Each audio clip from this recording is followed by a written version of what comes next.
కానీ వారితో పాటు ఈ రాష్ట్ర ప్రజలకు కొన్ని వాస్తవాలు చెప్పాలి కాబట్టి మా బాధ్యత కాబట్టి చెప్పాలనుకుంటా ఉన్నాం. ఎక్కడ పోయినా దొంగలాగా చూస్తున్నారో అంటున్నాడు ముఖ్యమంత్రి. మరి దొంగలెక్క కాకపోతే ఎట్లా చూస్తారు? దొంగలెక్కనే చూస్తారు. నోట్ల కట్టలతో దొరికిపోయిన దొంగను ఖచ్చితంగా దొంగనే అంటారు, దొంగనే చూస్తారు. ఒక విశ్వసనీయత లేని ఓటుకు నోటు దొంగను కాంగ్రెస్ అనే ఒక ఎర్రి పార్టీ గుడ్డిగా నమ్మి సీఎం చేసింది. కానీ ఖచ్చితంగా దేశంలో మిగతా వాళ్ళు మాత్రం నమ్ముతలేరు. మోసగాళ్లను దొంగలే అంటారు ముఖ్యమంత్రి గారు. ఖచ్చితంగా అది ఈ రోజు కాదు, చివరి రోజు దాకా కూడా నీ పరిస్థితి అదే ఉంటుంది, యాద పెట్టుకొని చెప్తున్నా.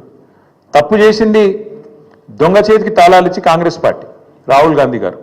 ఈరోజు మే 6, 2025 నేను మీ అందరు గుర్తు చేస్తున్నా, సరిగ్గా 3 సంవత్సరాల కిందట ఇదే రోజు మే 6, 2022 నాడు రాహుల్ గాంధీ గారు వరంగల్కి వచ్చినారు.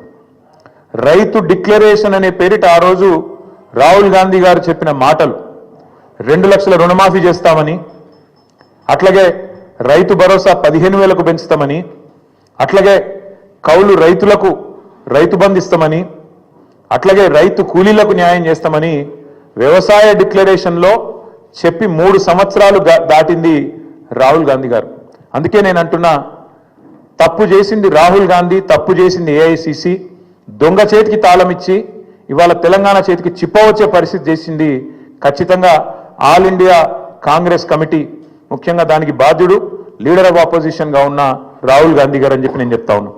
అట్లాగే ఇవాళ ఎందుకు ఈ మాటలు, ఎందుకు ఈ ఫ్రస్ట్రేషన్ అని చెప్పి ఇప్పుడు కొంతమంది మిత్రులు వారితో కలిసి మేము వస్తున్నప్పుడు ఇక్కడికి కమలాకర్ గారు, నేను మాట్లాడుకుంటూ వచ్చినాం, వెంకటరమణారెడ్డి గారు, అట్లాగే మా ప్రశాంత్ రెడ్డి గారు మాట్లాడుకుంటూ వస్తుంటే వారందరూ అన్నది మాట ఒకటే, అధికారంలోకి వస్తామని వాళ్ళు అనుకోలేదు, అడ్డగోలుగా హామీలు ఇచ్చిండ్రు, నోటికొచ్చిన చెత్తవాగుడంతా వాగిండ్రు, ఎవరేం చెప్తుంది రాసుకుంటూ వేయిండ్రు మేనిఫెస్టో అనుకుంటా.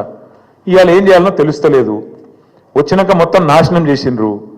అట్లాంటి పరిస్థితి వచ్చింది కాబట్టి ఇవాళ కేవలం తప్పించుకోవడానికి, కేవలం ప్రజలను ఇక మాత్రం కాదు తప్పించుకోవడానికి మార్గాలు వెతుకుతూ, దొంగతనం చేసినాక దొంగ పారిపోయేటప్పుడు మార్గాలు వెతుకుతాడో ఆ పద్ధతుల్లో రేవంత్ రెడ్డి గారు ఇవాళ మాట్లాడుతున్నట్టుగా ఆయన ఫ్రస్ట్రేషన్ చూస్తుంటే కనబడతా ఉన్నది.